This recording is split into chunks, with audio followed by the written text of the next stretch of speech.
Bank sir ఈ notes చిరిగిపోయాయి. కొన్ని notes అయితే 2 ముక్కలైపోయినాయి.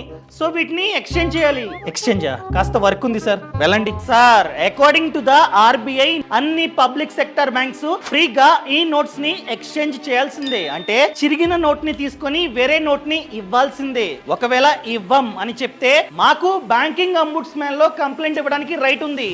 ఇస్తాగండి. సార్ సారీ కూల్ అర్జెంట్ వర్క్ ఉంది అందుకని అలా అన్నా. సో మీరు మ్యాక్స్ పర్ డే 5000 వరకు మాత్రమే ఎక్స్చేంజ్ చేసుకోగలరు. మీరు చెప్తూ ఉన్నారు నోటు చిరిగింది అని చెప్పి. ఎగ్జాంపుల్ గా ఎడ్జ్ చిరిగింది. సో ఆ ఎడ్జ్ పార్ట్ మీ వద్ద లేదు. రిమైనింగ్ 80% ఆఫ్ నోటు మీ వద్ద ఉంటే 100% ఆఫ్ వాల్యూ మేమైతే ఇస్తాం. అదే హాఫ్ కి చిరిగింది, హాఫ్ నోటు మీ వద్ద లేదు, హాఫే ఉంది. సో 50% ఆఫ్ నోటు మీ వద్ద ఉంది కాబట్టి 50% ఆఫ్ వాల్యూ మేమైతే ఇస్తాం. అదే విధంగా పిచ్చి పిచ్చి రాతలు గీతలు అన్ని ఉన్నాయి, అయినా కూడా వేరే నోటు మేమైతే ఇస్తాం. Thank you sir. Freedom app ని డౌన్లోడ్ చేసుకోండి.